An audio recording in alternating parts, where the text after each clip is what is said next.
السلام عليكم dhamaantiin saaxiibada sharafta badan. Filimku wuxuu bilaamayaa sanadkii 1850kii markii qoraal la yiraahdo Herman Melville uu soo gaaro jasiiradda Nantucket. Ujeedadiisu waa inuu la kulmo nin oday ah oo hudheelhaye ah loona yaqaano Thomas Nicholson oo ah qofkii ugu dambeeyay ee ka badbaaday burburka markabka la yiraahdo Essex. Markuu Herman albaabka garaaco, xaaska Thomas oo u malaynaysa inuu macmiil yahay ayaa waxay u sheegaysaa inuu xiran yahay hoteelka. Si kastaba ha ahaatee, Herman wuxuu tusayaa warqad isagoo isbaraya, ugu dambeynna waxaa loo ogolaanayaa inuu galo. Intaas kadib wuxuu la kulmayaa Thomas wuxuuna u sheegayaa inuu doonayo inuu maqlo sheekada Essex, balse odaygu wuu diidayaa inuu ka hadlo. Suu u qanciyo, Herman wuxuu u soo bandhigayaa dhammaan lacagtii uu jeebka ku hayay suu sheekadiisa ugu bedesho, laakiin wuu ka dhiga adeegayaa. Halkii uu uga jawaabi lahaa, Thomas wuxuu ku jeesjeesayaa Herman isagoo amraya inuu baxo. Qoraa Herman oo dareemaya bahdil ayaa isku dayaya inuu tago, balse xaaska Thomas ayaa joojinaysa. Waxay ka raaligelinaysaa dhaqanka qalafsan ee ninkeeda waxayna ka codsanaysaa inuu sugo. Kadib waxay la hadlaysaa Thomas waxayna xusaysaa dhibaatooyinkooda dhaqaale. Ugu dambeyn, Thomas wuxuu ogolaanayaa codsiga xaaskiisa. Wuxuu Herman u sheegayaa inuu sheekada uga sheekayn doono oo kaliya intii uu awoodo. Intaas kadib, filimku wuxuu dib inoogu celinayaa sanadkii 1820kii, xilligii uu ugaarsiga nibirigu aadka u badnaa. Dadku waxay u ugaarsan jireen nibiriga say saliid uga soo saaraan. Saliiddu aad bay u qiimo badnayd, dadkuna way ka ganacsan jireen, xitaa ku qamaari jireen. Waxaana la tusayaa nin beeraley ah jasiiradda Nantucket oo la yiraahdo Owen Chase, kaasoo ah kalluumaysato si farxad leh ula nool afadiisa oo la yiraahdo Peggy. Owen wuxuu u shaqeeyaa shirkad kalluumaysi oo maalin maalmaha ka mid ah isagoo aad u faraxsan ayuu tegayaa suu ula kulmo madaxdiisa sare, kuwaasoo horay ugu ballan qaaday inuu noqon doono kabtanka markabkooda cusub ee Essex. Si kastaba ha ahaatee, farxadiisu way isbedelaysaa markuu ogaado in madaxdiisu ay go'aankoodii ka laabteen. Halkii uu kabtan noqon lahaa, waxay u magacaabeen inuu noqdo ku-xigeenka kabtanka, halkii isaga laga magacaabi lahaana waxay shaqaalaysiiyeen George Bowler oo ah badmaaxe aan khibrad lahayn balse ka soo jeeda qoys dhaqan u leh ugaarsiga nibiriga. Owen si cad ayuu uga xanaaqayaa arrintan wuxuuna damcayaa inuu iska tago, laakiin madaxdu waxay u ballan qaadayaan in mar kale la siin doono jagada kabtannimo. Sidoo kale waxay u kordhinayaan mushaarkiisa say u qanciyaan. Owen wuu aqbalayaa, laakiin wuxuu shardi uga dhigay in loo qoro heshiis qoraal ah oo ballan qaadaya kabtannimada mustaqbalka. Maalinta xigta, Owen wuxuu isu diyaarinayaa safarkiisa ugaarsiga nibiriga oo socon doona 1 sano, laakiin xaaskiisa Peggy waxay u muuqataa mid ka walaacsan. Ka hor intuusan tegin, waxay siinaysaa silsiladeeda, taasoo ka dhigaysa inuu u ballan qaado inuu nabad ku soo noqon doono. Maalintii xigtay, dhammaan kalluumaysatada nibirigu waxay isugu imaanayaan dekedda say u daawadaan koox ku ambabaxaysa markabka Essex. Wiil 14 jir ah oo la yiraahdo Thomas ayaa sidoo kale markabka la saaran, isagoo ka shaqaynaya mid ka mid ah howlaha gudaha. Markuu markabku badda galo, kabtan George wuxuu bilaabayaa inuu amaro siiyo shaqaalihiisa, taasoo dhilisay khilaaf yar. Waxyar kadib, markabka dushiisa waxbaa khaldamaya. Shiraaca ayaa xanibmaya, taasoo keenaysa in markabku bilaabo inuu isku dheelitirnaan waayo. Owen markuu arkay wuu garanayaa dhibaatada, wuxuuna si xirfadaysan u fuulayaa mastarka suu shiraaca u furo. Kabtan George oo aan khibrad lahayn wuxuu dareemayaa xaasidnimo kadib markuu arkay xirfadda Owen. Sidaas darteed wuxuu ka argoosanayaa habeenkii isagoo miiska cashada la fadhiya, halkaasoo uu hadallo xanaaq leh u jeedinayo Owen iyo aabihiis, taasoo ka xanaajisay Owen. Si kastaba ha ahaatee, Owen lama dagaalami karo kabtanka, sidaa darteed wuu istaagayaa oo si xanaaq leh uga tegayaa isagoo dareemaya sharaf dhac. Maalinta ku xigta, George wuxuu mar kale bilaabayaa inuu amaro siiyo Owen, kaasoo aan lahayn wax kale oo uu sameeyo aan ka ahayn inuu la shaqeeyo. Mar uun Owen wuxuu arkayaa duufaan badeed ku soo socota markabka. Wuxuu si degdeg ah ugu sheegayaa kabtanka isagoo kula taliyay inay jihada markabka bedelaan, laakiin George wuu iska indhatirayaa taladiisa wuxuuna go'aansanayaa inay sii socdaan. Waxyar kadib, duufaantii waxay ku dhacaysaa markabka una dhaawacaysaa si weyn. Intii ay duufaantu socotay, kabtanku wuxuu amrayaa inay dib u gurtaan, laakiin Owen wuxuu sheegay inuu ka soo daahay. Wuxuuna dadka ku dhiirigelinayaa inay xoogooda isugu geeyaan badbaadinta naftooda. Nasiib wanaag, dhammaan dadkii markabka saarnaa way ku guulaysteen inay naftooda badbaadiyaan. Kadib markay duufaanta ka badbaadeen, George wuxuu ku dhawaaqayaa inuu markabka dib ugu celin doono Nantucket si dayactir loogu sameeyo. Wuxuu sidoo kale Owen ka dalbanayaa inuu qoro warqad raaligelin ah oo sheegaysa inuusan raacin amarkiisa, taasoo khatar gelisay nolosha shaqaalaha. Tani waxay ka caraysiisay Owen oo ugu dambeyntii hadlay, isagoo ku andacoonaya in go'aankii ahaa in lagu dhex socdo duufaanta uu ahaa go'aankiisa, halisna geliyey shaqaalaha. Isagoo ka jawaabaya, kabtanka isla weyne wuxuu ku qayliyey Owen isagoo uga digaya inuusan xadkiisa dhaafin. Wuxuu kaloo bilaabay inuu ku faano sumcadda taariikheed ee qoyskiisa. Dood kulul oo muddo socotay kadib ayaa ugu dambeyntii waxay ku heshiiyeen inay dhinac iska dhigaan khilaafkooda, isla markaana ay u wada shaqeeyaan si wada jir ah. Muuqaalka filimku wuxuu si degdeg ah ugu wareegayaa 3 bilood kadib, markaasoo markabka markabka E6 uu hadda ku dhex jiro badweynta. Halkaa markay marayso ugu dambeyn waxay arkayaan tiro badan oo nibiri ah oo ku dabaalanaya meel u dhow. Iyagoo aan waqti lumin waxay fuulayaan doomahooda ugaarsiga waxayna u jihaysanayaan xayawaanada waaweyn si ay u ugaarsadaan. Markay u dhowaadaan Owen wuxuu gamoon ku dhufanayaa nibiri weyn oo sperm whale ah, taasoo keentay inuu si qoto dheer u quuso badda. Shaqaaluhu waxay sugayaan in nibirigu dhinto, laakiin wuxuu sii wadayaa inuu hoos u sii dabaasho. Markuu xarigoodu bilaabo inuu gabaabsi noqdo, shaqaaluhu waxay soo jeedinayaan in xarigga la jaro si looga ilaaliyo doomaha in la jiito. Si kastaba ha ahaatee, Owen wuxuu ku adkaysanayaa in la sugo, waxaana u soo baxaysa faa'iidada markuu nibirigu dhinto wax yar ka hor intaanu xarigu dhammaanin. Kadib waxay jiidayaan nibiriga iyagoo u soo dhaqaajinaya dhinaca markabka, halkaasoo ay ka bilaabayaan habka saliid soo saaridda. Laakiin godka madaxa nibiriga ma aha mid ku filan, taasoo caqabad ku noqotay hawsha. Sidaas darteed, Thomas oo ah kan ugu da'da yar uguna yar shaqaalaha ayaa loo xilsaarayaa inuu gudaha u galo madaxa nibiriga si uu uga soo saaro saliidda ku harsan. Dhowr bilood ayaa ka soo wareegaya ugaarsigoodii ugu horeeyey, mana jirin nibiriyo dambe oo u soo baxay E6. Dhibaatada ugu weyn ayaa ah in cuntadoodii gabaabsi noqotay. George wuxuu gartay in badweynta Atlantic aysan lahayn nibirigii la filayay. Sidaas darteed, E6 wuxuu sii dhaafayaa Cape Horn oo u sii jihaysanaya badweynta Pacific,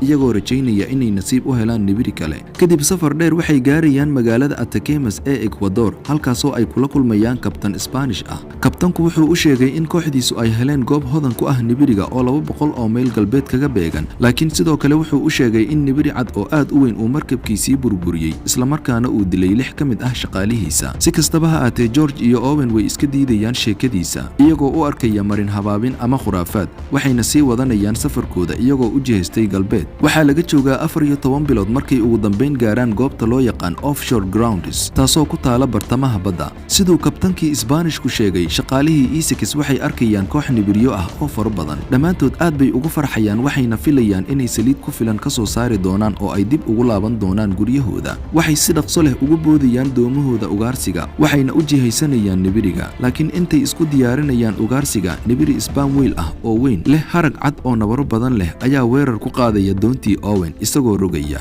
Kadib Owen iyo kooxdiisu waxay dib ugu dabaalanayaan E6 oo ay si degdeg ah u bilaabayaan dayactirka doontooda.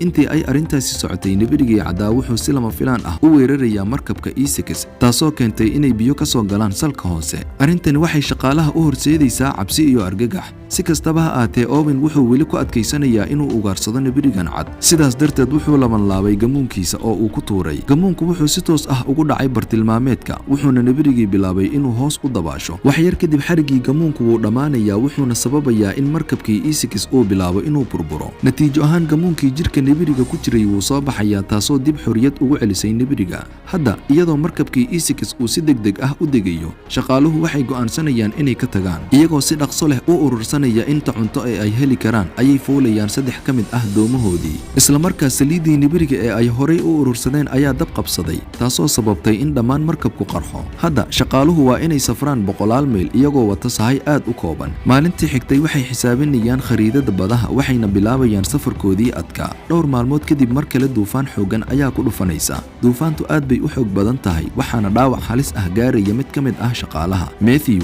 oo sidoo kale ahaa saaxiibkii carruurnimada ee Owen. Inkastoo shaqaaluhu ay si dirqi ah uga badbaadeen duufaanta, haddana waxay sii wadanayaan safarkoodii. Laakiin asbuucyo kadib aad ayay u daalayaan, waxaana qasab ku noqonaysa inay maalin walba hal jab oo buskud ah ku noolaadaan. Inkastoo xaaladan adag ay jirto, haddana Owen wuxuu sii wadaa inuu daryeelo saaxiibkiisii dhaawaca ahaa. Laakiin inta kale ee shaqaaluhu waxay u arkaan Matthew culays aan loo baahnayn. Kadib 34 maalmood oo ay badweynta ku go'doonsanaayeen, ugu dambeyn waxay arkayaan jasiirad, taasoo si weyn kor ugu qaaday niyaddooda. Iyagoo rajo cusub helay, waxay si degdeg ah ugu jihaysanayaan dhanka jasiiradda. Laakiin markay u dhow yihiin xeebta, Owen wuxuu dareemayaa wax qaldan. Sidaas darteed, wuxuu amar ku bixinayaa in dhammaan shaqaaluhu ay joojiyaan dhaqdhaqaaqooda. Waxaa soo baxday inuu yahay isla nibirigii caddaa oo tan iyo bilowgii daba socday. Nibirigii ayaa weerar kale ku qaaday shaqaalihii markabka isagoo burburiyey doonyihii ay wateen, wuxuuna ku tuuray biyaha. Qaar ka mid ah shaqaalihii markabka ayaa la dilay, qaarna waa ay hafteen, halka qaar kalena ay ku soo caariyeen xeebta jasiiradda. Isla markay gaaraan jasiiradda, waxay cunayaan wax kastoo la cuni karo sida kalluunka cayriin iyo ukunta shimbiraha. Habeenkaas waxay ku hoydeen meel yar oo tunnel ah oo ku dhex taala jasiiradda. Waxay shidayaan dab iyagoo rajaynaya in markab meesha maraya uu dareemo iftiinka. Si kastaba ha ahaatee, xitaa dhowr toddobaad toddobaad kadib ma jiro qof u soo gurmaday. Maalin maalmaha ka mid ah intuu Owen raadinayay cunto ayuu god ku arkayaa meydadka dad hore jasiiradda ku go'doonsanaa. Arrintan waxay ku abuuraysaa dareen ah in laga yaabo inuu gurmad weligiis uusan imaanin, isla markaana ay iyaguna la kulmi doonaan isla musiibadan.